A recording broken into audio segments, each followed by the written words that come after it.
አባት ድሮ ቀረ ከደረጀ ደስታ። ያለችው መሳሪያ መዶሻ ብቻ የሆነ ሰው ሁሉንም ነገር እንደሚስማር ማየት ይቀናዋል ይባላል። በለው ነው በለው። ሌላ ቅኝት ያለው አወጋገር ደግሞ አለ። በለው ኧረ በለው ለምን አትለውም? እኔም ወንድሙ ነኝ አምላክ አይወደው።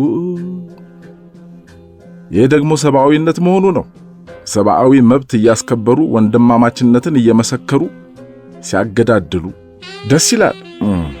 ቃየል ቢኖርም አቤል ቢሞትም ወንድማማችነት በመካከላቸው አለ። በሌላ አነጋገር ተጋድለንም ቢሆን አንድ እንሁን ማለት ናት። አትግደል ግን ተጋድለህ አንድ ሁን። ግራ የተጋባ አባባል ይመስላል። ለምሳሌ አባቶች የሚለው ቃል ጀግኖች ከሚለው ቃል ጋር ይመሳሰላል። የኔ አባቶች ጀግኖች እኔም የጀግና ዘር ነኝ ያሰኛል። ግን የትኞቹ አባቶች? እንዲህ የተባለ ቀን የጀግንነት መስመሩ የተቋረጠ ይመስላል። ምክንያቱም አባቴ ይህን ትውልድ አብዝቶ ይጠየፈዋል። ሽንታም ትውልድ ይለዋል። ይህ ንቀት በመብዛቱ አባቶች በሚለውና ወላጅ አባቶች በሚለው መካከል ያለውን ልዩነት ለመጀመሪያ ጊዜ ጠይቅ ዘንድ ግድ አለኝ። መቼም የወለደ ሁሉ አባት ሁሉ ጀግና ከተሰኘ ያውም ጀግና የሚለው ቃል ራሱ በቅጡ ሳይመለስ ብቻ ምን አለፋችሁ አባቶች የተረት ምሳሌ ማበልጸጊያ ነው። ተረቱ ግን ከታሪክ የተቀዳ መሆኑ እርግጥ ነው። የተቀዳበትም ታሪክ ሩቅ ነው። ለውሸት ደግሞ ሩቅ አገር ምቹ ነው። ሩቅ ትውልድ ይመቻል አልተባለም። እና መዋሸት የፈቀደ ራቅ ይበልና ይሰደድ እንጂ እኔ የማቀው የኔው አባት እኔንም አይዋሸኝም። ለመሆኑ አባቴ ማን ነው? ገበሬ ልጅ እንጂ አባት እንደሌለው ድሮም የታወቀ ነው። ቢኖረውም ያው ገበሬ ነው። የዚህ ገበሬ ልጅ አባቴ ነው። አባቴ ግን የገበሬውን አባትነት ክዶታል። መቼም ዛሬ ቢበዛ 2 አያት ዘሎ ገጠር ጥልቅ የማይል ዘር ያለው ከተሜ የለም። የገጠር ልጅ ከተሜ፣ የከተሜ ልጅ ከተሜ ይሆንና እዚያው እየተከታተመ ይቀራል። ከዚያ ሰፊ ሕዝብ ይኮናል። መቼም ከተማን አስፋፍቶ ተስፋፍቶ ሰፊው ሕዝብን መስርቶ ስልጡን ዜጋ መሆን ጥሩ ነው። መሰልጠን ደጉ መልካም ነው። ግን ግንጥል ስልጣኔ ሲሆን ቅር ያሰኛል። ትውልድን እንደ እህል እያመረተ ከተሞችን የመገበው ገጠሬ ምኑም ውስጥ ሳይኖር መሃል ሰፋሪ መባሉ ግን ይገርማል። ገበሬ ዳር ሆኖ እህል ሲሰፍር እንጂ መሃል ገብቶ ነገር ሲሰፍር ታይቶ አይታወቅም። ነገር የተማረው ልጁ ከተሜ የት ሄዱ? አባቴ ተምሯል። በሳይንስና ታሪክ ተመርቋል። የታሪክ ትምህርቱ ጀግንነት ነው። ሳይንሱ ደግሞ ፖለቲካ ነው። የኛ ሀገር ሳይንስ ለፖለቲካ እንጂ ለእርሻ አይሆንም። ለማንኛውም ፖለቲካና ሳይንሱን ቀላቅሎ ተምሮታል። ምሁሩ አባቴ ዕድሜ ጠግቧል። 3 ስርዓት ኖሮ ለአራተኛው እየታገለ ነው። እኔ ገና አንደኛውን ስርዓት በጨቅላነት ሁለተኛውን በልጅነት አልፌ ለሶስተኛው ስርዓት ደርሻለሁ። ለነገሩማ ቅደም ተከተሉን አልኩ እንጂ በአቋራጭ ሳልመጣም አልቀረው። እንደ አባቴ የታሪክ ትምህርት ከሆነ አሁን ላቅመ ጠመንጃ ደርሻለሁ። ለሳይንሳዊ የጀግንነት ትምህርት ብቁ ነኝ። ግን አባቴ እንዳሰበው ጠንካራ ትውልድ ልሆንለት አልቻልኩም። አልጫ ቢጤ ሆኜበታለሁ። ይሄ ደግሞ ያሳዝናል።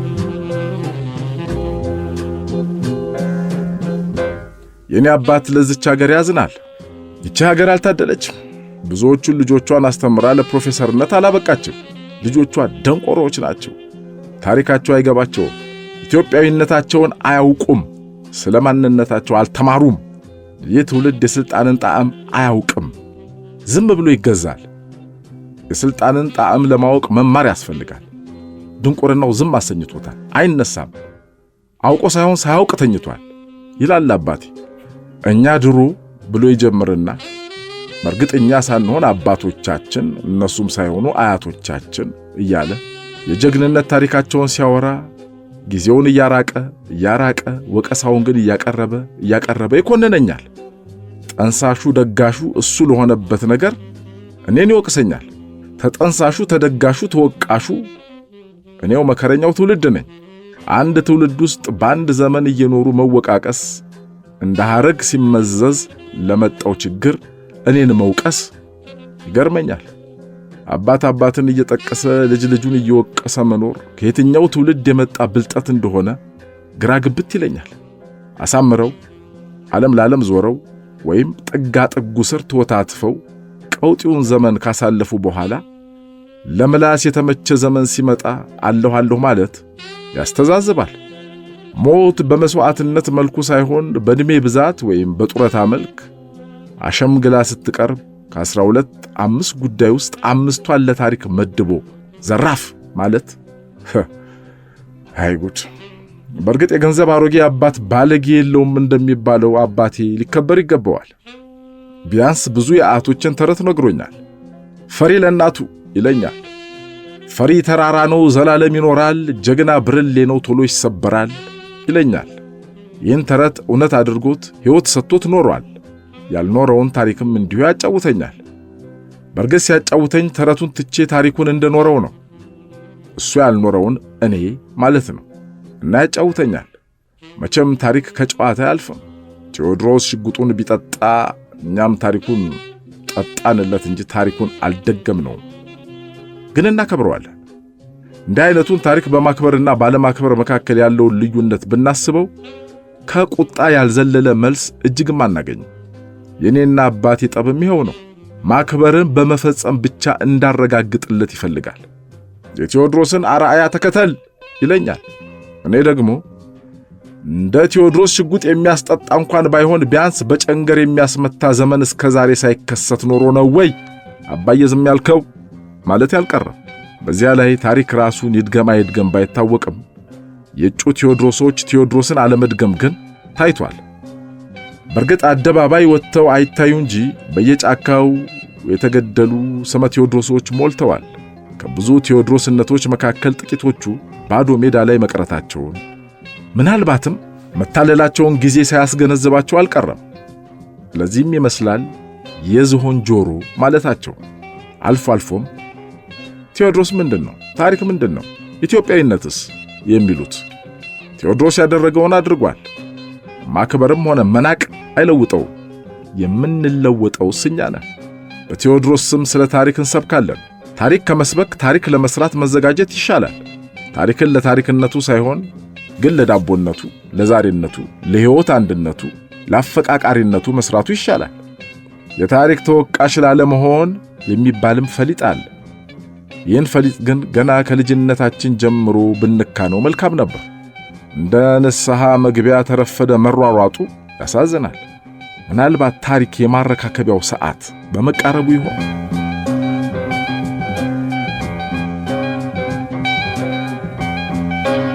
ወጣቱ ትውልድ አገር ተረካቢ ነው አሉን።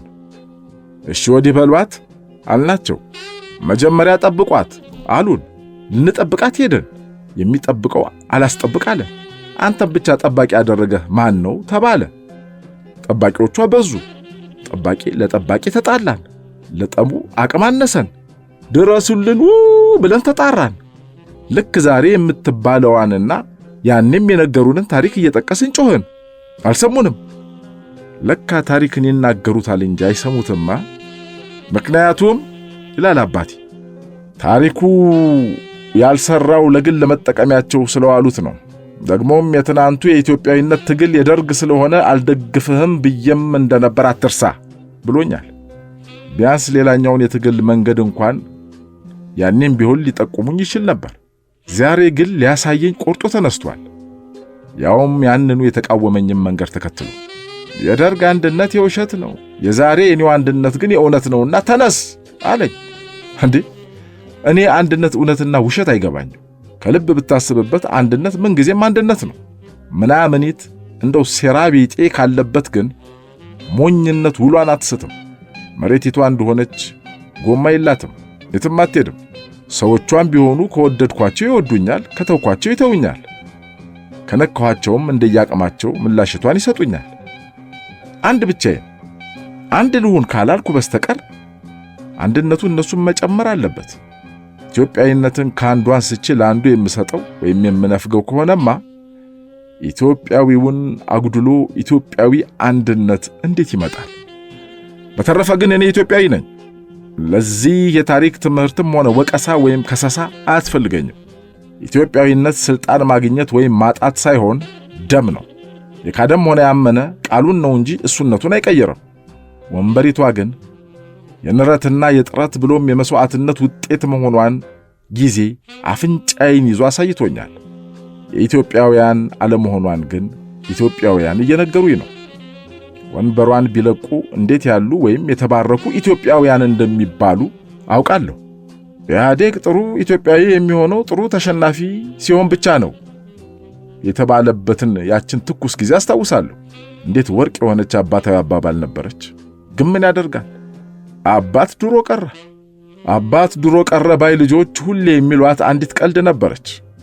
አንድ አሜሪካዊ ነው አሉ በልጁ ዘመነኝነትና እንደሱ አባባል ገልቱነቱ ተናዶ፣ ስማ ልጄ፣ አብርሃም ሊንከን ባንተ ዕድሜ ምን አይነት ልጅ እንደነበረ ምን ተአምር ሲሰራ እንደነበር ታስታውሳለህ ይለዋል።